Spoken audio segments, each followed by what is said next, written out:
One of my guy friends had a good analogy. He's like, women with lip filler is like men with cologne. Like you can't smell it anymore, so you just keep putting on more. But everyone else is like, wow, this is strong. Do Botox to the scrotum, but some doctors do. But I'm thinking, wait. So can you really make that area look better? I don't think so. Wait, what does Botox to the scrotum do? Just relax. I don't know why that would be beneficial. ROTN, let me present to you the ROTN Podcast. The ROTN Podcast. How do you want me to say it? Rotten. All right. Hello, guys. Welcome back to the ROTN Podcast. We're on episode 23, and today I have a special guest with us. She is Dr. Anita Patel, board-certified plastic surgeon based in Beverly Hills, and is the reason behind my nose, my face, my fillers. Everything looks so good on me. So this is your first podcast, so we're popping the cherry. How are you feeling? Feeling great. Thank you. It's good to be here. Yeah, so this is our, third guest we have? This is our third guest, yes. And I'm excited for this because this is something that I have so many questions about and know nothing about, but am definitely interested and intrigued to learning a lot more. Because I think from a men's perspective, I just have a bunch of questions. Well, and I feel like now so many more men come in. So yeah, I'm happy to answer. Well, I guess just off the bat, why do you think more men are coming in? I think a lot of the stigma that used to surround plastic surgery or even non-surgical treatments is kind of fading away. And as soon as some guys get something done and they talk about it, I feel like all of a sudden other guys are like, oh, should I be doing this? And we used to joke when guys would come in, they would always say, am I the only one who does this? I'm like, no, just none of you talk about it to each other. That's so funny. What would you say the split is? Is it 60-40 or females versus men? No. It's way more women. At least in my practice, it's still like, I would say 90% women or more. And then maybe the other 10% men. But I think some offices get a lot higher percentage of men because they are trying to market only to men. But okay. So what typically are men getting done? Is it more just Botox, filler? It's a combination. I mean, most commonly it's a lot of non-surgical things. I'd say the most common is Botox, and then probably the second most common is Morpheus, which is a microneedling and radiofrequency treatment. So they look good and fresh without having had done any fillers or anything else. It's your own. So that's just microneedling on the skin to rejuvenate it, bring but it's blood 4 cells. millimeters, right? Yeah. Because I know Matt has actually done microneedling before because I gave him a little derma roller, which I know isn't supposed to be done. But Is that not supposed to be done? Well, you could say. I mean, okay, so there's traditional microneedling, which is probably what you did. Usually you start with shorter needles and progress to deeper. Okay. And then but we were also doing this for my scalp. Okay, yeah. For my hair. So it wasn't something I was doing on my face, but I don't know if it's the same thing. Well, usually for scalp, we do PRP or PRFM injections as opposed to microneedling. But some people microneedle and then lay it on topically. I don't know if that's what you were doing. I was just she just watched a bunch of videos got him and like a 0.1 millimeter needle just so he could roll his head because there was a time where I was starting to get really sad and self-conscious that my hair was thinning. Okay. And Tiffany did a bunch of research and was like, there's options. There's so many things you could do. Look at this video. And it was this guy's transformation where he was microneedling his scalp and doing a bunch of stuff and his hair was starting to grow back. So I never really stuck and stayed consistent with it, but it was... Yeah, that's one thing I noticed with a lot of males. They don't stay consistent with their skincare. They know it's good for them. I've actually been way more consistent with my skincare, for sure. But I have a lot of work to do on my face. And I've been getting mad at Tiffany lately. I'm like, you are responsible for this. You need to step up. I'm like, you both look great. So no, he gets mad at me. I got mad at her the other night. I'm like, you are responsible. How do I have a fiance that is a beauty influencer who gets all the products in the world sent to her and her man is not fully up to speed? And so she with her tail between her legs, she walked out of the room and came back and started doing an eye mask and eye mask on me. And I'm like, okay, this is what we're talking about. I need more initiative on this. Actually, now that you mentioned that, we do have some men, as long as we give them exactly, we have to write it down and say, okay, this is what you're going to do in the morning. This is the order you're going to do it in. And they follow it to a T. And they call back. They're like, all right, I'm out of the products. Can you send them again? So if I feel like they need that direction, And then that's what I'm always telling her. I'm like, give me the direction, give me the mask, tell me to do this at night. Give me the routine. Yeah. Give me the routine. And see, what I do is I get beauty products sent to me because of PR, and I'll just stick it in his bathroom, being like, oh, he'll like read the directions behind the product. She drops everything, and then I get mad. I'm like, you're not helping me. She's like, I keep putting products in your bathroom. I don't know what to do with these. Funny. Yeah. What do you expect? I don't know what to do here.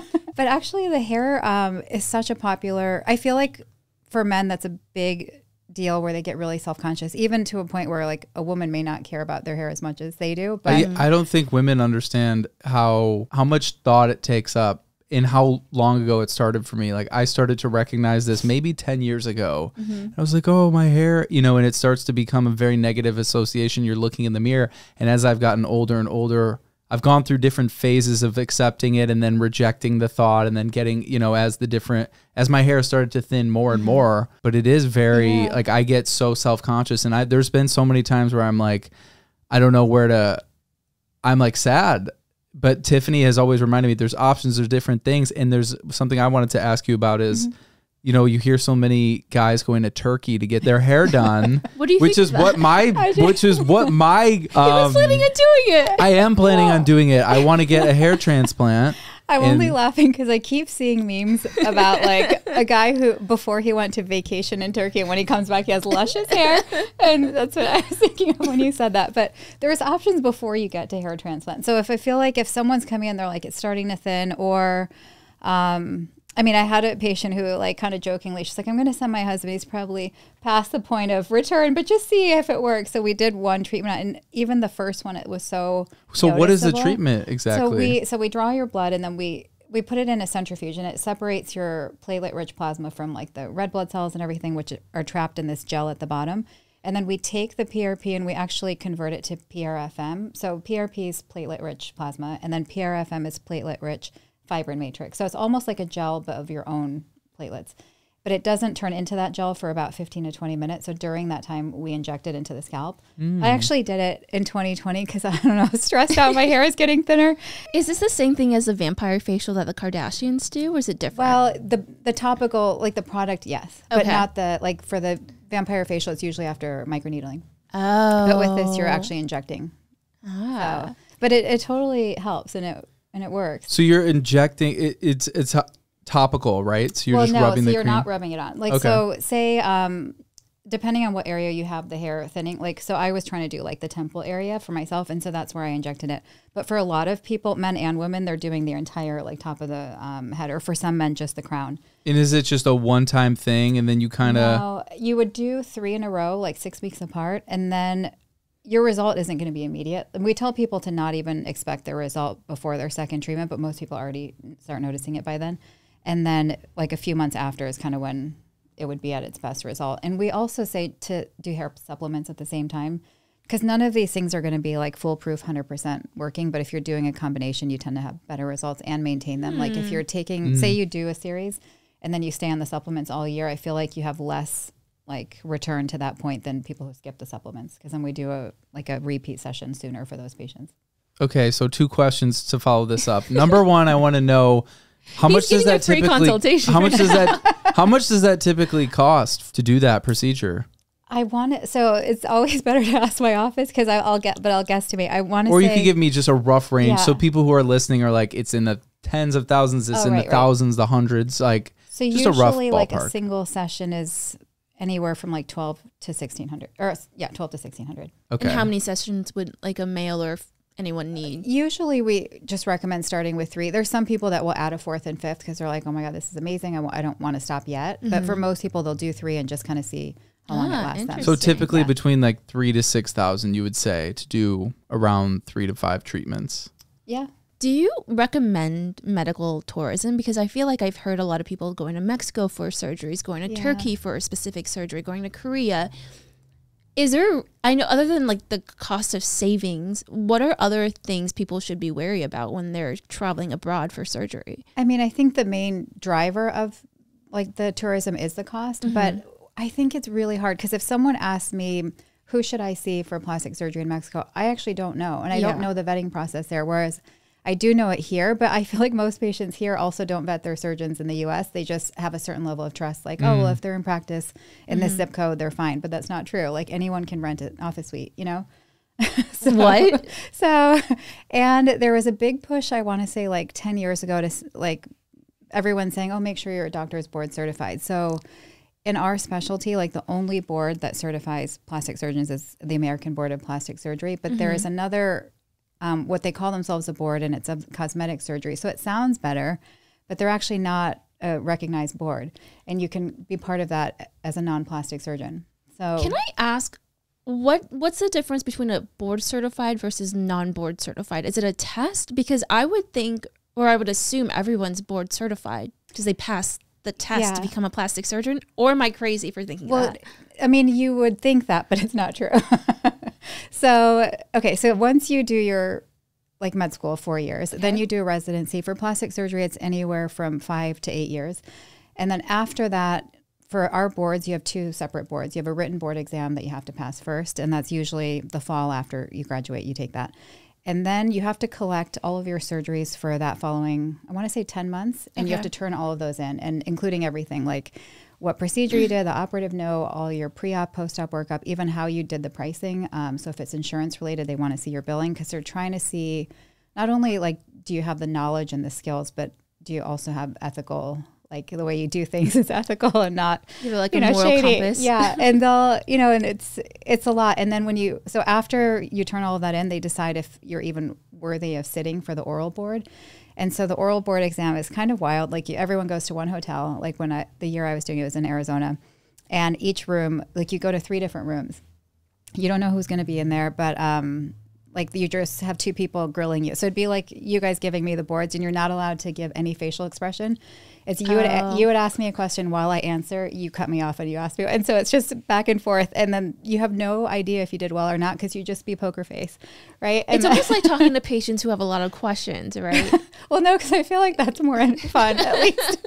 And I feel like if they come in with questions, it tells me, okay, they prepared to some degree, which I think is good. But no, it's like a nerve-wracking thing. But all of those people you interview with or, you know, do the boards with, they decide if they think you meet all of those criteria. And then if you do, then they pass you. But they might even just say you can't come in because they don't think you did enough surgery that year, or they don't think the variety was enough. Like if you only did breast augmentations all year, they can't tell if you're a good plastic surgeon. So it's almost like a board certified plastic surgeon happens after you've had some experience. So you start off as non-board certified, right, and then okay.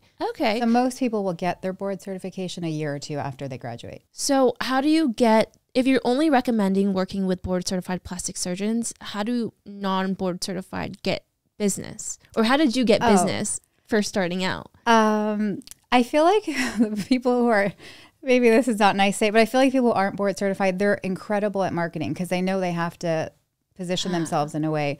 Whereas I feel like a lot of us who did all of that, like we don't think it needs to be said when it actually does, because otherwise the public doesn't know, you know? So it's very different. But mine, I grew mainly organically, word of mouth, but mainly because I don't know how to tackle you're an expert at social media. I am not, but I just do my best at trying to put out before and afters. And like usually my patients are the ones referring other patients, and a lot of doctors in town refer patients. And everyone that ever asks me where I get my work done, I'm like, please go to Dr. Patel. Like, she's amazing. That's so sweet. I mean, you looked amazing before I ever met you. So these are little tweaks. But I definitely need a more tweaks. Matt's looking at me like, this is not what I want. No, I think for me, I'm like, this is dangerous. It's like when we had a tattoo artist come to our engagement party, just getting to know. Now I'm like, all right, I'm going to start getting tattoos. And now I'm like, now that you know Dr. Patel, you're like, wait. Well, when you can trust in someone, right? I feel like you're a genuine person, at least from just meeting you and having this conversation. And it definitely opens up my willingness and curiosity. What are things that have stigmas that you don't think deserve stigmas? Oh, and then also following up with that, what are things that people should do that are preventative, that maybe aren't as invasive, that are just good practice? Those are great questions. I'm like, okay, so if I start with the first one, I mean, I think it's good that overall, like plastic surgery has less stigma, but I almost feel like sometimes the most popular procedures get such a bad reputation. Like, for the last, I don't know how many years, but BBLs became huge, right? And everyone credits the Kardashians for the curvy figure, and everyone wanted to all of a sudden have really full backside. Whereas when I was growing up, nobody wanted, like everyone wanted to be super thin. And heroin chic. Was that the term? Exactly. And so it got a bad reputation because I feel like with any trend, once it gets past like a normal anatomical like range, like, I don't know. I feel like some people took it to a level where it almost looked cartoonish and it doesn't look like a real figure. And I don't know if sometimes those patients realize like they're drawing attention, yes, but they're not turning heads because people think, wow, this person looks incredible. They're turning heads because it's like, wow, what's going on? It's abnormal. Yeah. So I think there's that danger there, but I don't know. I think the procedure itself, like when at least the patients that come to me, they want a really subtle one. And we actually posted one this week, but it was with this other product called Renuva, and it's subtle and it just looks really pretty. And, you know, some people will joke, well, she could have done squats or whatnot, but these are patients who've already tried that, you know, it's not building there. And, I don't know, other things that I feel like have a lot of stigma surgically, I don't know. The trends keep changing so much. I feel like for a while, breasts, the trend was huge breasts, and now it's not. Now most people are trying to go for ones that are kind of moderate size or small, like augmentation.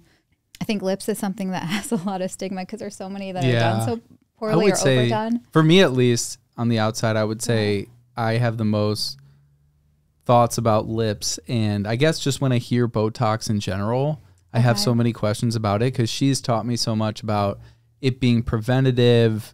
I guess when my association with Botox was getting it done, you're going to have a very stiff face. You're going to need my fear is doing it will make me have to continue to do it. And I guess that's like the scary part is, oh, if I start, then I can't stop. Or actually, what happens after you just decide you don't want to keep doing Botox anymore? I think that's such a great question because usually if someone's coming in for the first time, that's one of the things they say. They're like, if I do this today, do I have to do it forever? And I tell them usually the reason people keep doing it is they like the result. But if you do it once and you never do it again, you're not any worse off than had you never done it. And actually, if someone does it a few times and then they decide like, oh, I'm just going to skip it for a few years, they're still in a better position because for that many years they prevented either having wrinkles at all or having them kind of set in a little deeper. So you'll see patients that like if someone comes to me in their early 20s and they want to do it, like one, they barely need any to even create the result that they want to get. But I don't know, I feel like kind of protective because I don't want them like overdoing all these things early on. You can make yourself look older. But if it's done well and like really like almost like baby doses, or sometimes we call them actor doses because they want to keep all their movement but not get the wrinkles. So we go super light. That is a big one because I'm very expressive and I don't want to lose any of my expression. Well, and there's a range. So like if someone comes in, if you do it just a little bit, you can still move. You just don't get the wrinkles. But if you do a lot, you are frozen. There are some people who love that look, but most people, especially men, don't want to look like that. And sometimes guys will specifically request like, okay, can you leave some lines here because I want it to look as if we're not doing anything. Yeah. So it's safe to say then a lot of the negative pushback and thought about Botox is really just poor practice, or people, whether it be the doctor or whether it be someone asking for too much, but there is a healthy balance where it's very preventative for aging. And it's actually, is there any health benefit aside from just maybe keeping your skin healthy? Maybe there's some preventative cancers or skin diseases. I don't know. It doesn't really affect like the chance of you getting skin cancer or whatnot, but there is, okay, so if you're holding a lot of tension, like say if you frown a lot, I have my own forehead treated, so I can't fully do it. But and I'm one of those people where I would always frown when I was focusing, and I'm focusing all the time. So I was starting to get, really deep lines there. And when you have that area treated, you almost can't generate that tension on your face. And it's like this feedback loop where you can't be as stressed from that. I don't know. Interesting. It actually feels great to have Botox. It feels like your forehead feels less heavy. I don't know how to explain it. Yeah, I could feel like maybe there's like parts, like there's some tension where like it wants to. This is turning into a whole consultation about me and like, getting my hair and face done. Well, one thing it does help though is if someone has acne. Like the Botox helps that. Okay, yeah. And it can actually shrink pores too when you're putting it really superficial. Like we have this little device called AquaGold, and you stamp it into the skin itself, and then it shrinks the pores. And Oh, I need that. It's such a cool treatment. It doesn't really hurt. Like, it's great. Because you're talking about how some people take it a little too far. Are there any instances where you've had to say no to a client or a patient? And what was the reason behind it? I mean, that happens for Botox. It happens for non-surgical and surgical things. And it's always one of the hardest things to say because you're trying to do it in a way that doesn't offend someone, but at the same time, like for me, I'd say the most common time I'm saying no is for lip filler. And it's usually people who've already had lip filler and they look so good. And what kills me too is it's always like, I feel like gorgeous women that just forget that the lips are already filler. Yeah. And it's one of my guy friends had a good analogy. He's like, women with lip filler is like men with cologne. Like you can't smell it anymore. So you just keep putting on more, but everyone else is like, wow, this is strong. But it's like you kind of, your mental like image resets and it's, I don't know, they just kind of keep wanting to add more. And so I try to say like, can we wait 3 months and reassess? Or can we wait 1 month and reassess? And there are some I've said no enough times because I think they're on that border of looking just way overdone. Yeah. And I know they'll go somewhere else and get it. And that's okay. I just don't feel like it's a good call. I'm glad you actually do say no though, because I feel like some people have taken it too far and it's their doctors or their injectors or whoever it is allowing them to do that, which I think is also another thing is not everyone who injects filler has a license, or am I crazy? Like they're not actual doctors. Some of them are nurse practitioners and some of them aren't even nurses. So, or am I wrong? No, well, that's, I'm like, okay, so every state is very different. In California, you have to be either an MD, an RN, or you can be an NP or a PA. So those are the 4 criteria. But there are people who are not any of those things that are injecting and not really, I think they just don't share that part. And a lot of patients, like we were talking, they don't ask, are they board certified? And actually I forgot to mention the part I was going to say. So everyone figured out like, oh, you need to say you're board certified. So then there's all these board certified like radiologists or something else that shouldn't be injecting anyway. Yeah. And so they put the board certified, they just don't say in what. So then you have to figure out, okay, what are they board certified in? And usually the only people who leave out what it's in are people that are in a field that's not related to what they're doing. Usually, so for people who don't know, and I've picked up on this by listening, I don't know what being board certified means. Yeah, I forgot to mention. But I'm assuming it means that you are certified to be able to inject. No, like that, as long as you have a medical license, technically, like any doctor with a medical license could be doing that. And they can actually even do surgery they're not ever trained to do.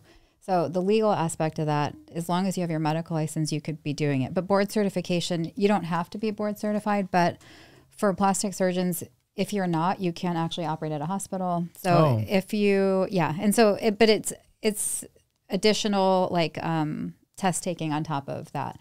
And then there's, I think, 24 boards that are recognized, and then there's all these fake boards that try to put themselves on equal footing. So they could also say they're board certified by the Board of Cosmetic Surgery, which isn't one of the recognized boards. I've seen that one. Wait, I've actually seen a doctor that had that. I know. Oh. And the thing is, like, it's like you guys are like not worth it. Well, and you know, it's one of those things that if someone's been doing this for 20 years, even though they started out with some other credentials, like they have experience, and so it doesn't mean they're a bad doctor. No, but it just, they weren't, you know, board the training certified. wasn't the same. But it's okay for nurses to be doing it, as long as in California you have to have a doctor see you first and at least agree with like what the plan's going to be. So if you go to like a med spa and you never saw a doctor and it's a nurse who starts injecting, which is common. I mean, unfortunately, like before you, that actually was where I was going for my master's. Yes. Okay. So good to know that was not okay. I never saw the doctor ones. It was just the nurse practitioner.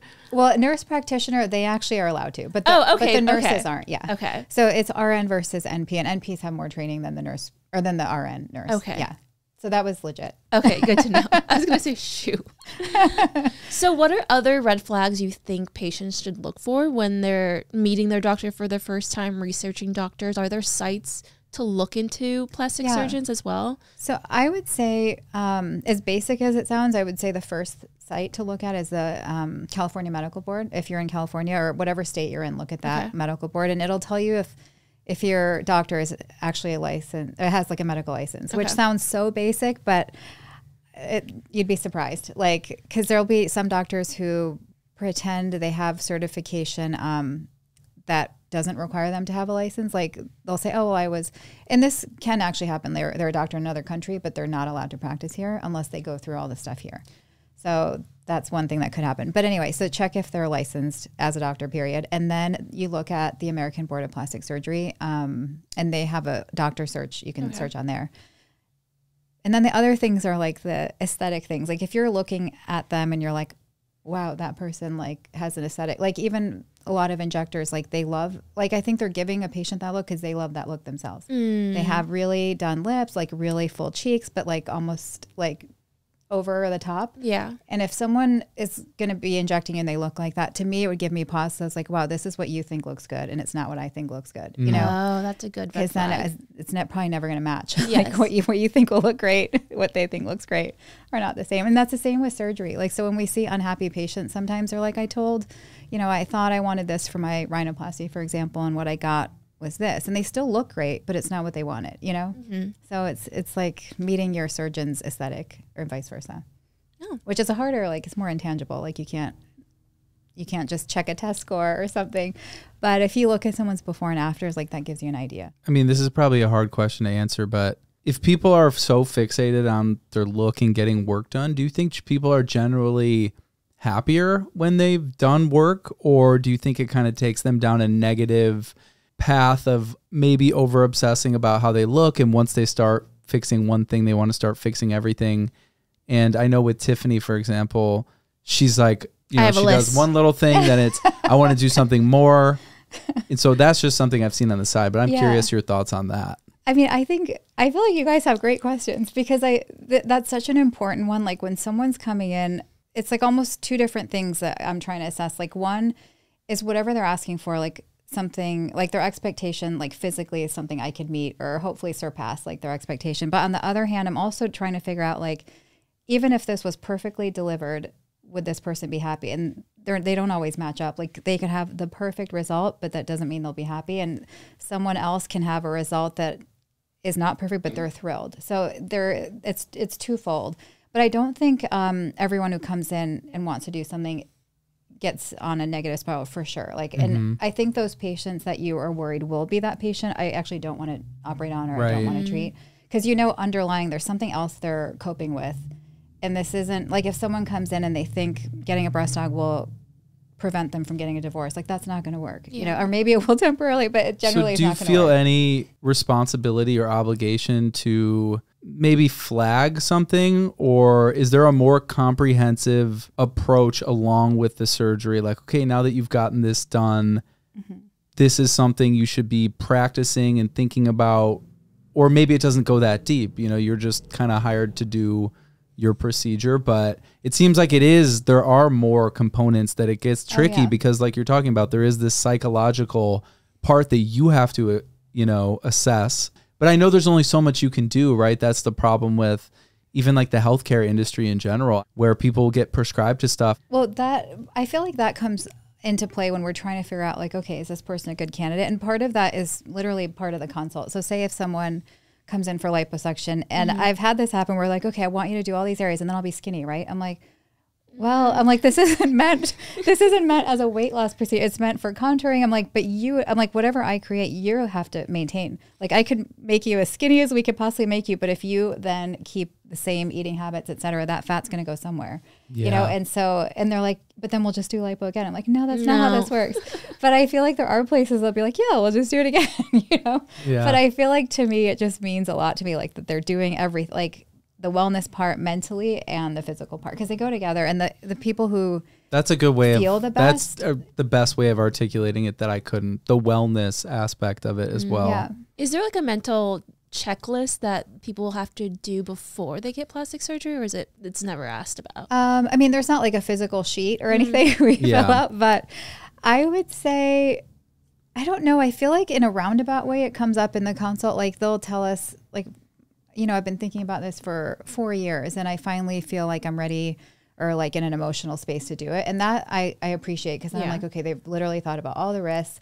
They've thought about their support network. Like when I worry is when someone doesn't have any support or it's kind of a last minute decision. I'm like, I think you should really think about it, because you can't take surgery back, So Yeah. I mean, while you're saying this, I'm thinking I could see it from both perspectives. One, you're not responsible for other people's, right? If someone wants a surgery done, you can do it. And if you don't do it, then arguably they're just going to go somewhere else, right? So wouldn't you want to give them the best procedure, which is one approach, right? Because I think every surgeon's different. To me, I do feel like it's my responsibility to account for all those things. And ultimately I feel like for all of us it should be, but you're right, there's a limit to how much you can do. And even if you're like, say a family practice or internal medicine doctor, someone comes to you with diabetes and high blood pressure, you give them all the tools, all the medicine to do or to take, and whether or not they take it or listen to your advice, you have no idea until they come in and you recheck everything. But you can't make anyone to do something. But yeah, I just feel like if I personally don't feel like they're in a good place or a good candidate, I don't want to be the one like leading them down that path, because I'm hoping that they'll get to where they need to be before, like mentally, You know what I really like to think about when it comes to like plastic surgeons? You guys are artists. Like you like to think really so form I was a thinking that when person. she was talking about how like people you can come mold for a specific someone look. and contour them Right. into like their whatever they want or whatever you want them to look like, or like that is so cool. I love that part. But like, have you had patients that have been coming to you for like, because I've been coming to you for like 3 years and I've seen the difference between before and after. Well, it's kind of like when you find someone, sorry to cut you off, when you find someone that does your hair really well, you never want to lose them. And my barber, he does my hair really well. He'll be like, I'm going out of town. I'm like, how long? Like, you better not, or he'll be talking about business ventures. I was like, well, don't go making too much money now. I still need you, to stay doing. So have you had patients that have been coming to you? I have. Like, I've been in practice since 2008, and I have patients who I saw, like I have patients. 15 years, congrats. And I have patients like literally 15 years of Botox or 15 years of whatever. And a lot of times they then send their parents or their kids, for different things. It's really cute. So you're contouring and like families and generations now. It's or like their whole friend circle comes in. It's so fun because, and sometimes they'll come together. It's like that's amazing. I don't know. You can do the Fine family. Well, Matt's last name is Fine and I'll be a Fine in the future. So maybe it's the Fine family artist. That'd be a great last name for a plastic surgeon. Dr. Fine. Dr. Fine. I'd feel good about going there. Maybe you should have been a plastic surgeon. Oh, man. You could be in the future when your name changes. No, I think I'm done with school.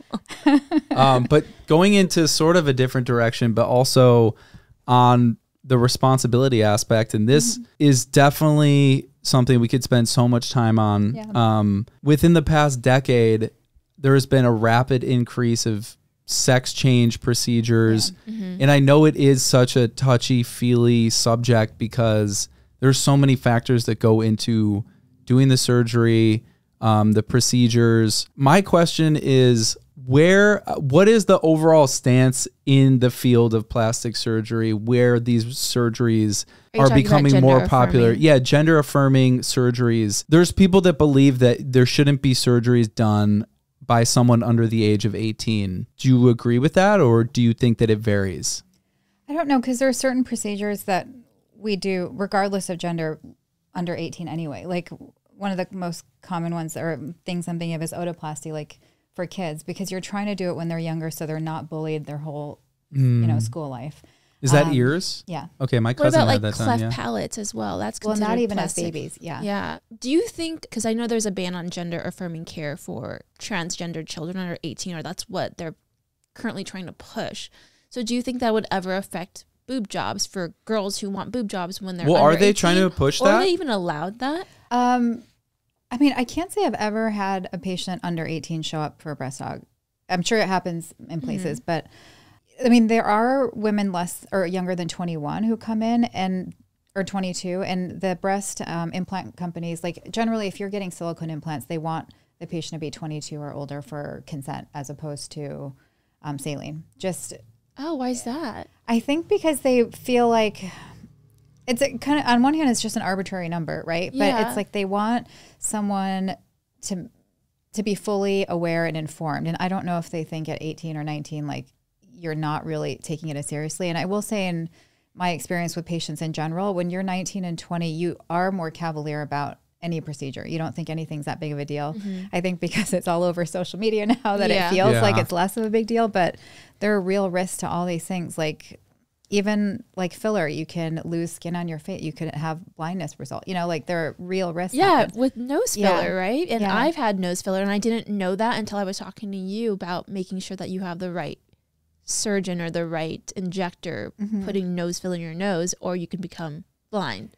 I know. Well, and That's even, wild. And I've heard a lot of TikToks being like, I'm a nurse practitioner. Here's like 5 places I would never get filler. And number 1 is always nose filler. And I'm like, wait, that's the only place I have filler. But I've never had an issue because, I mean, I have you. Well, and there are safety zones, and then there's even like how quickly you inject matters. There's just so many little like technique things that we can do to help prevent it. But even in the best of hands, like there are some really well-known, well-respected doctors that did the injection themselves and that happened. So it's not like it can never happen, but you want someone who obviously knows the anatomy for one, and also has everything at their disposal. Like if something were to happen, like do they know how to manage it or have like an awareness or even like the product in the office? Like for example, I think anyone doing filler should always have the dissolving enzyme in their office at all times, even if they never use it, just as a precaution. That's not something people do across the board? I would think most people do, but I think some people think, well, I'm never going to use it, so I'll just order it when I need it. But when you need it in that moment, not like an hour later or a day later for it to ship over. So we always keep it there. And there's plenty of times where it expires, we toss it. But I'd rather have that than ever not like ever really need it and I don't have it and I'm trying to run around finding it somewhere, you know? So there's just a lot of like safety things that, I don't know. I feel like it makes a big difference, but on the patient end, you don't know all those things. So back to your point, I feel like once you find someone and you trust them, you do tend to stick with them. And like little things like, say if you wish your Botox looked a little different one day, like they know exactly how to alter it because they know what they did last time. But if you go somewhere new each time, like they don't know how many units you need yet and all that stuff. Interesting. So. It's so fun seeing her iPad because she has an iPad full of photos of me when I first came in, and she takes new photos every single time, and you can see the difference in like my skin, like my masseters, my nose, and it's I was so your hair cool. color. Yeah, my hair color. That was really the first cool. thing I was thinking of. Also, I'm starting to age, so it's like not that fun to look at, but it's really neat actually when someone's been coming for years, because we'll scroll back and we sometimes joke and like it's like you're aging in reverse because we're doing little things like throughout the time, and they're like, wow, I look better today than I did 3 years ago. I'm like, that's so great. I That think I means look you're doing better your today job. than I did That 3 means you're years doing ago. a good job. Yeah. I love that part. Well, I do have a question for you. Yeah. Okay, so when I was a kid, when I was 13, I met my first like Wilhelmina model ever, and I was talking to her, and I was so in awe of her because as everyone as a kid wanted to become a model or an actor or whatever it is. And I remember her being so adamant about how much she hated her knees and how they were dark and they were saggy. And she was like 19 at the time. Yeah. And it made me become self-conscious of my knees. So are there any times you're talking to a patient and they're just talking about their insecurities where it just affected your own self-confidence, hearing people complaining about themselves? I don't know if it's just being a woman in Los Angeles. You already overthink everything, Yes, probably. yes. But I mean, I've had patients just flat out ask me like, oh, well, why haven't you gotten a breast aug? I'm like, I don't want one. But I don't. That's just rude. What? It's usually women who like their only version. I'm of assuming I'm sure that they're assuming like anyone would just get this done if they could. Yeah. Yeah, let me just like put my own breasts in myself. Like, Well, just because they like their impression of the only beautiful breast size is huge to like certain people. To me, I'm like, no, I like running, and they're already like, if I gain weight, they're in the way. Like, I don't want them any bigger, but it's such a personal preference kind of thing. But I don't think, because I feel like I'm at a point where now I feel like I've literally heard every body area obsessed about. Knees, I'm like, oh yeah, like people like complain about that all the time.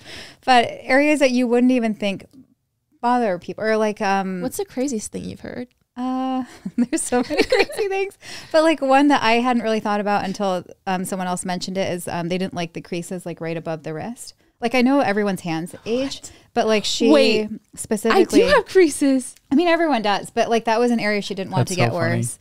There was another person like between your big toe and the first or the second one. Yeah, they didn't like that there a tiny little wrinkle was developing there. So people will obsess over any area, and it's just I feel like those problems occur when you're so perfect. Now you're just like looking for random things, like Matt had said. Like it just you go down a wormhole, all of a sudden it's your wrist creases.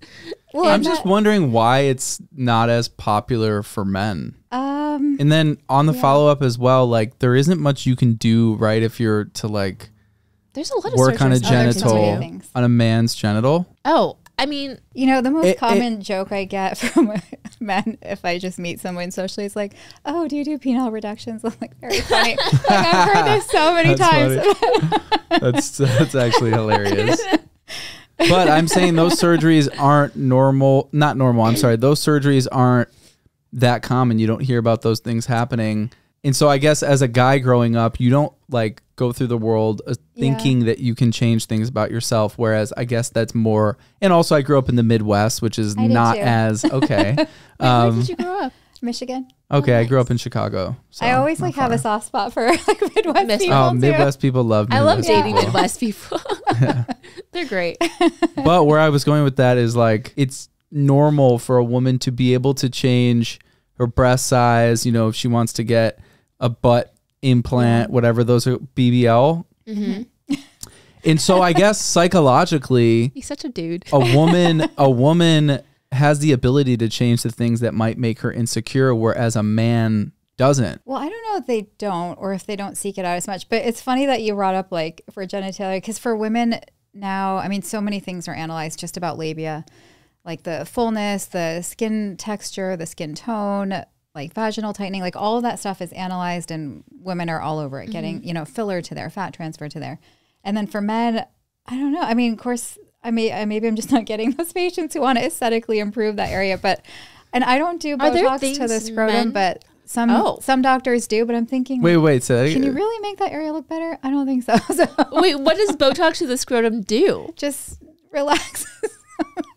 I don't know why that would be beneficial. I honestly, I've never done it on a patient, but there are surgeons who do it. Okay, that's interesting. So there's things out there. Yeah.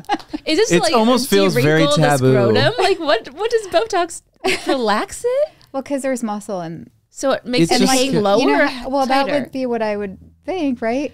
And then, but it would look maybe a little smoother. But honestly, I don't know.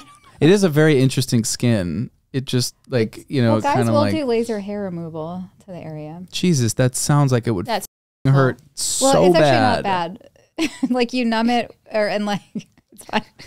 You should see how Women hairy do this it all man the is. time. This man is I am hairy. very hairy. Yeah. I feel like the most common areas guys come in there for are actually back and shoulders, but less commonly. Tiffany's that area. like, okay, he needs to get The some of his scrotum back, Botox.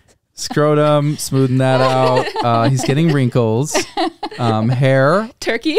Jeez. Well, actually, for like one of the other common things is gynecomastia repair. Like, so if what is that? like if a guy feels like he has male boobs or Oh, really? there's so many Okay. different terms for that. But yeah, basically a lot of fullness there because then they feel like it looks feminine, or in a t-shirt they're like it looks a little too curved. So there's treatments for that. I mean, there's treatments for everything. I was just know. thinking about, It's love the actually- show Entourage, and there's a hilarious episode where Johnny Drama is trying to convince his brother, who's the star of the show, to give him money so he can get a calf implant. He's like, God! In the whole episode, he's like staring at That is people's so calves, funny. and guys are walking by, and he's like, what?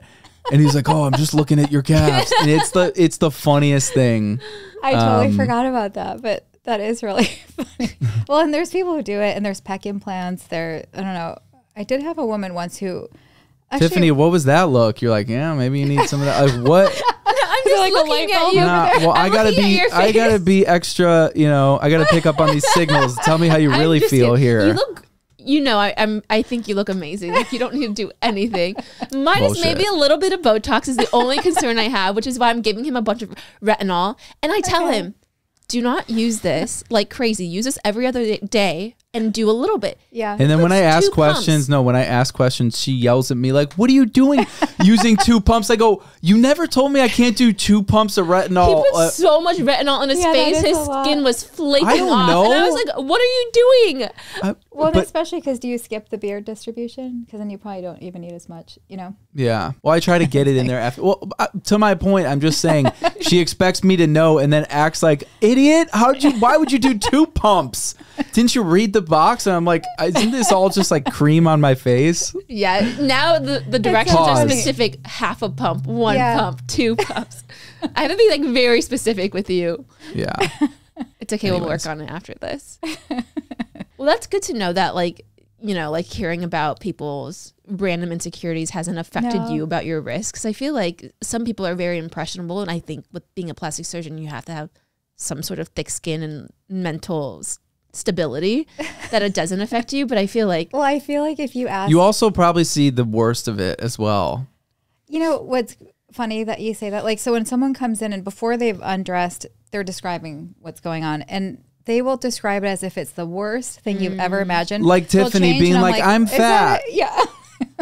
And I'm like, Tiffany, I'm feeling fat stop today, it. not like I know I'm fat. Like, so there's a difference between feeling it and then knowing you're not actually. Okay. Yeah, just Putting you on the spot to putting make me on sure the spot. we're recording that. And I'm going to be like, You're gonna show me this episode every single time I say I'm fat.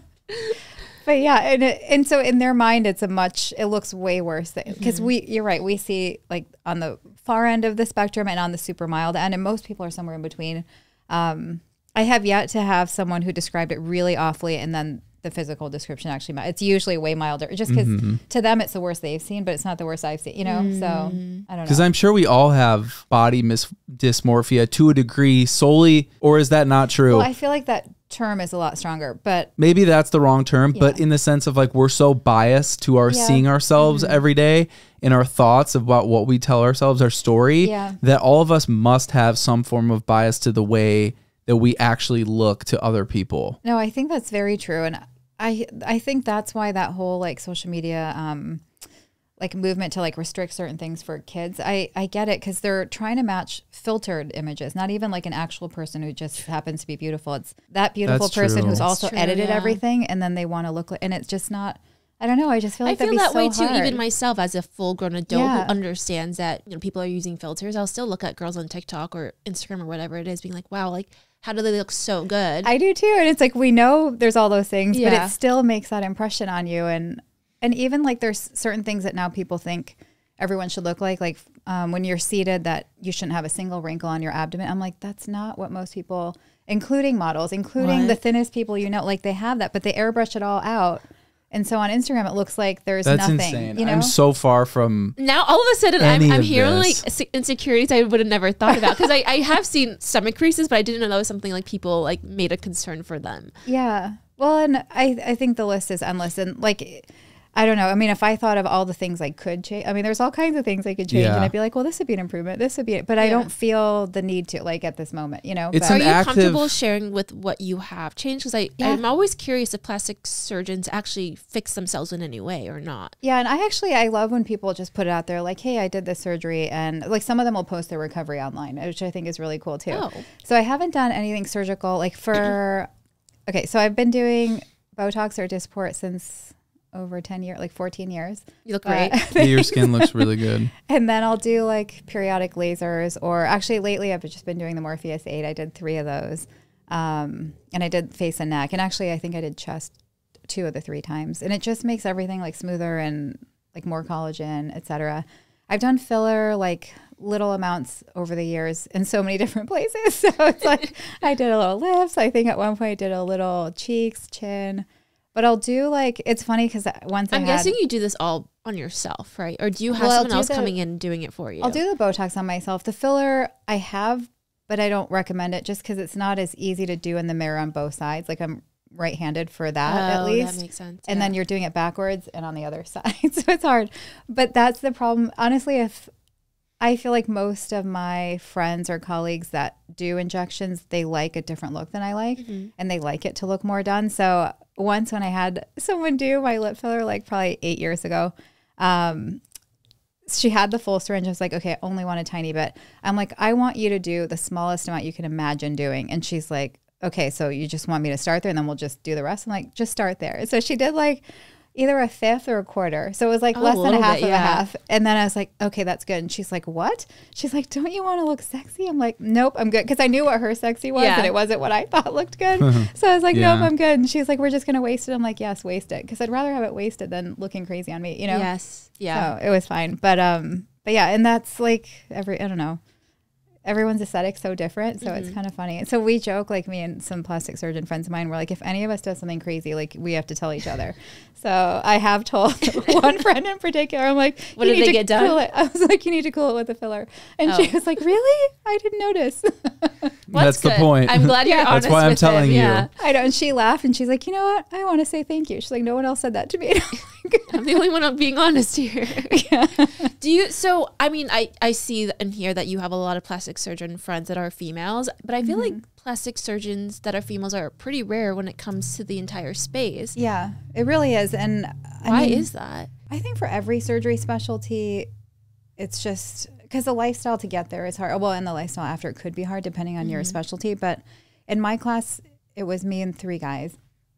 But like 1 year. Wait, there was only 4 of you? So, and that's a big class for a plastic surgery program. Like there are usually like 2 people in a class. So it's hard to get a spot. But yeah, there's just not that many women. Even my parents, like when I chose that, they're like, well, why don't you do something else? Like with a better lifestyle, like meaning, because the training is insane. Like back when I trained, they didn't have that 80-hour rule. Like right now, you're only allowed to be in the hospital for 80 hours a week. And so we would be there like 130. I remember it was nuts. Like you'd get home and you were trying to decide like, should I eat or shower or sleep? And I always felt the need to shower. So I would shower first. So you only get to pick 2 of the 3. You must have, because you felt like you didn't have time or the energy to do all 3. And so I'd shower and go to bed. Like, I'm like, I don't need the eating part. And there were times like I would sit down in the shower. Like that's how many hours we were there. You're like exhausted. you're just like sleeping in the shower. Yeah. That's insane to me. Yeah. And so then they restricted to 80, which is much healthier, but it's still not a normal amount to be working. No. You know what I was mean? going to say, you're like, only 80 hours. I go, Yeah. only 80 hours? I'm like, I'm tapped out at 36. Well, and now I work like 40. So I'm like, this is great. Oh, really? Oh, that's Yeah. great. Yes. Well, thanks for like, I mean, you're coming in on like one of your days off. So like, I really appreciate Yeah, that. of course. I'm curious too, like for most men, I guess I could speak about myself, like wanting to obviously stay looking young, have hesitations, reservations about getting Botox. Is there a certain age where people should start to do it because it's preventative? I don't think of it as an age thing because I've seen some people in their early 20s that look like other patients look in their early 30s. So it's very individual, and part of it's lifestyle. Like if someone's smoking, they tend to age a lot faster. Or if they're in the sun all the time without sunblock, they tend to age faster. Do I need, see your do I need eyebrows some? you already, Wait, do I Matthew. need sunblock in the sauna? Okay, never mind. No, Wait, you why- said. I heard you're- sauna too for a second. Yeah, I'm like, if you're in the sun. Yeah. yeah. I'm But like, you not the said- sauna. I thought you said sauna. Oh, no. I was like, He was okay. like, I'm in the sauna 24/7. Yeah. Because then when you said that, I'm like, is there sun in your sauna? Like, but I actually, like, in my office all day, just from the sunlight from there, I'm wearing sunblock just to be inside. Yeah, so I that's don't think something of it as an I'm outdoor trying to only do thing. more and more. How old do you think I am based on my skin? Based on your profession? that's- Your skin actually And it's looks okay. good, so I don't. You could be Well, I honest. did my skincare, but I would love for you to be honest. 47. How old? No, I actually hate playing this game because I Well, feel that's why like I'm putting you I on the feel- spot. You have a certain level of credentials to be able to, you know. I will say, when I first met you, I thought you were like 34. Well, thanks. you definitely look in I'm in a your totally like different mid. decade. Yeah. But yeah, so I like answering that. I'm but- totally comfortable in myself where even if you say older, I will not Men take are offense. allowed to get old and Yeah, I know. and age gracefully versus women we have to stay looking young just because of the. Men still fear getting old. It's like, you know. But like you see the white silver foxes. Yeah, like the people salt and pepper looks sexy, people yeah. look at older men being like, oh yeah, he's hot. But they I think don't that's really- something maybe that's more how women feel about it. But I think on both sides, right? A man, like how often do you see like a really good silver fox looking man? It's the same thing you could say about, I'm sure, as like a, you know, sophisticated, older, sexy woman, No, right? I feel like there's a lot of good looking. I feel like Really? like girls my age will look at like Pedro Pascal, who definitely doesn't look young, be like, oh, he's such a hot older man, but not so much with. like if we said what's a hot older woman, could you could you Yeah, name yeah, some? yeah. That's a great. Here's Lisa the test. Vanderpump, because we've been watching. Oh yeah, Yeah. she is. She's a Okay. little too much, I think, on the. She's starting to show her age a little bit. Yeah. I haven't seen her. Because I remember watching that show when it first came out, but I don't watch it now, so I don't know what she looks like now. But Oh, But back this to the show real is question. amazing. How old do you think I am? no, I don't know how to answer. Just give a rough range. 20 something to early 30s. Okay. Well, that's, that could be You're like, anything. he's 31. I'm fine. 31. Okay. I was going to guess younger, actually. Really? But your skin does look good. Well, I did my skincare, but I feel like I have such fair skin Yeah. that I'm constantly getting like sunspots and like. So if you, like, say if you didn't want to do any treatments, there's topical things to kind of keep that at bay. And some of our patients they just know they'll be outside all the time and not recover from like an IPL or something. Mm-hmm. We'll put them on a skincare regimen that kind of keeps that at a minimum. So you could do that. So is there skincare treatments that will actually remove sunspots, or is it like once you get them, you kind of can't undo it? Actually, retin-A helps already, but there's other ingredients that brighten, like kojic acid or niacinamide, things like that. And if you're always on those, like, it tends to fade, and then you just are trying to prevent new ones. But if you want to totally get rid of the current ones, then I say do a photofacial or a peel or something. Yeah, I'll book you. And those are like low maybe for your birthday or anniversary. I'll book you something. Yeah, take care. This is your department. You know what? You spend all You're this in time charge. working on yourself, and then you get mad at me, and you're like, "This is the face I have to look at." So I do. I told will you say need to step that's up. Fair game. I will say. Yeah, I do go. take care of your man. You're not taking care of Jeez. yourself. I mean, I think, you know what? I think you have become a lot more open to it, because I feel like when I first met you, I told you about sunscreen and you didn't want to hear about it. And now you're starting to believe it. There's a lot of people, even like my dad and other friends, they don't want to wear sunscreen. Yeah. And to me, as I've learned so much, to me, that sounds insane. But people's common belief is that I'm putting chemicals on my skin and this isn't good for my skin, and actually the sun is good for me. Well, you could do a mineral one, so it's not the chemical version, because there's different types of sun protection. It's funny, I can't get my mom to do sunblock either. She's like, That's surprising, because you're like South Asian as well, and that's, I know, but that's I think all that's we why think she about. thinks like she's like, no, I'm Indian, I'm good. I'm like, Yeah. no, you just because you have some melanin doesn't mean you're good. Like, Yeah. you need sunblock. Well, my mom's the opposite. She's like out of the sun 24/7, I know covered what head you to mean. toe. Yeah. Well, one of my friends I traveled with, like, she had a sunbrella. I'm like, oh, this is great. I'm like, can I borrow that? I actually saw someone walking down the street yesterday that With an umbrella? With an umbrella, but he was Yeah. African American, so I was a little like, not to like put, I was a little shocked, because I was like, normally like a lot of people who are darker tone, including me, sometimes I'm like, I don't need to wear sunblock. I'm fine. Also, I get a really great tan. I'm fine. I have such a sun sensitivity that I have to wear it, or I get like, I don't know, my skin gets so red and irritated. Not like a pretty tan. It just Yeah. gets like red and itchy. It's not good. Oh, really? But, yeah, Are so you I'm allergic always to the doing- sun? My Yeah. sister is as well, Tammy. It's super annoying. I wear Yeah. sun sleeves when I drive. Which What people happens think are when you funny. have like an allergic reaction to hives? sunlight? It's not exactly hives, but like the skin will just get bumpy and red, and if I scratch it at all, it's so itchy. It seems I'm putting like Benadryl lotion on, like Oh, it's just man. a nightmare. So I always do sunblock when I'm out, mainly for that. But because sometimes it feels so good just to sit out in the sun, but then I feel like I pay for it later. Yeah. Well, it was so nice having you Thank you here. for having Literally, me. this was like my favorite episode we filmed in a very long time. Like, I feel like I Aw. was laughing the entire time. I learned so much. I Yes. have even more. You're like, I have more questions. I've had to stop myself for the sake of the audience I wanted to and ask for him a million more Tiffany, questions. because I have so many questions, but we'll have to talk offline. I got some. Tiffany, bust out your checklist. Oh my gosh. And the checkbook. Checkbook and checklist. Yes, I'll do it. Well, hilarious. I mean, I do want you to maybe promote yourself in any way. Like, you do amazing boob jobs. That's kind of what you're known for, correct? I feel like that and tummy tucks surgically are probably my most popular, and then we do so many non-surgical things too. But I mainly because I love the artistic side of it all. So yeah. So if you guys want your body contoured by someone that is actually board certified by the American Association of Plastic Surgery, is that what it's called? American Board of Plastic Surgery. Okay. But there is another one that's ASPS, which is another credential. Oh my we gosh. have. But yeah. Don't trust the other ones. Don't trust the other ones. But I'll leave your socials down below. I believe it's just Okay. Anita Patel MD, Yeah. correct? For TikTok and Instagram. Yep. Yes. All right. Well, Awesome. Thank thank you you guys. guys That was so fun. Thank you so much. much. That was amazing. if you guys are new to the podcast, make sure you guys subscribe and rate. Give us those 5 stars. And we'll see you guys next Tuesday. Bye, guys. Bye, guys.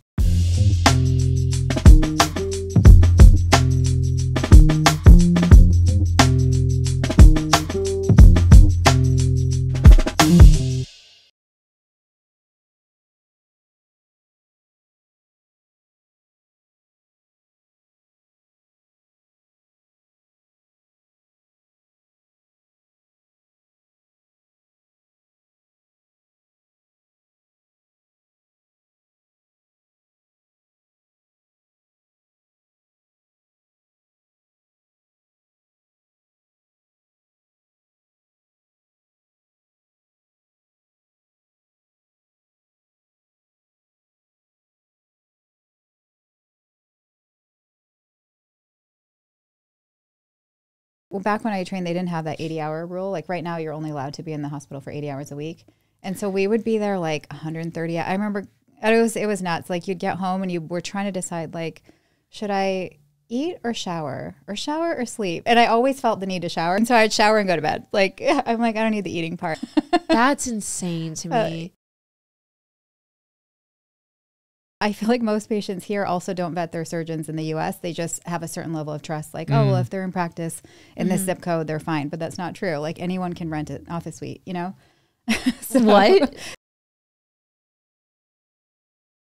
One of my guy friends had a good analogy. He's like, women with lip filler is like men with cologne. Like you can't smell it anymore, so you just keep putting on more. But everyone else is like, wow, this is strong. So everyone figured out like, oh, you need to say you're board certified. So then there's all these board certified like radiologists or something else that shouldn't be injecting anyway. Yeah. And so they put the board certified. They just don't say in what.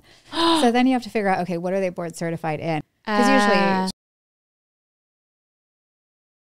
So what are other red flags you think patients should look for when they're meeting their doctor for the first time, researching doctors? Are there sites to look into plastic surgeons as well? So I would say, as basic as it sounds, I would say the first site to look at is the California Medical Board. If you're in California or whatever state you're in, look at that. Okay. And then you look at the American Board of Plastic Surgery, and they have a doctor search. You can search on there. And then the other things are like the aesthetic things. Like if you're looking at them and you're like, wow, that person like has an aesthetic, like even a lot of injectors, like they love, like I think they're giving a patient that look because they love that look themselves. They have really done lips, like really full cheeks, but like almost like over the top. Yeah. And if someone is going to be injecting and they look like that, to me, it would give me pause. So it's like, wow, this is what you think looks good. And it's not what I think looks good. You know? Oh, that's a good red flag. Because then it's probably never going to match like what you think will look great.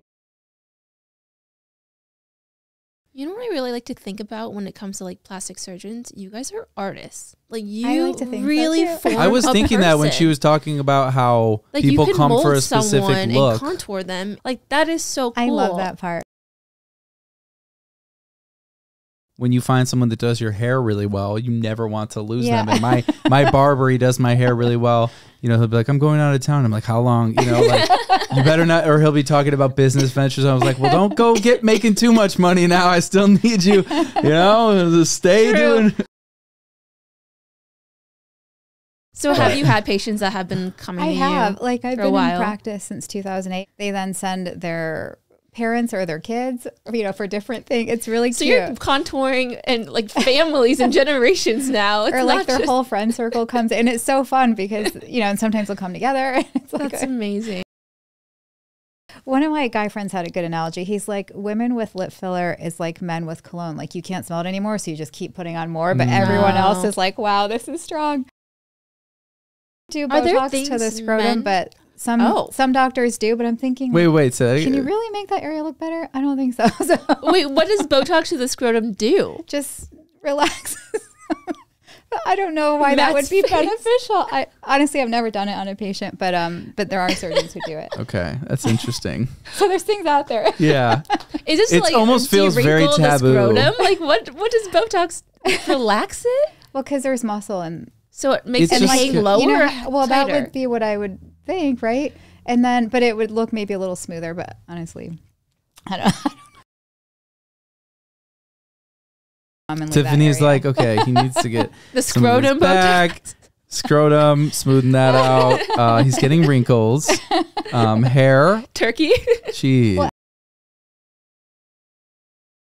Well, and there's people who do it, and there's pec implants. I don't know. I did have a woman once who. Actually, Tiffany, what was that look? You're like, yeah, maybe you need some of that. Like, what? I'm just like looking at you. Well, I gotta be extra. You know, I gotta pick up on these signals. Tell me how you really feel here. You look. You know, I think you look amazing. Like you don't need to do anything. Minus maybe a little bit of Botox is the only concern I have.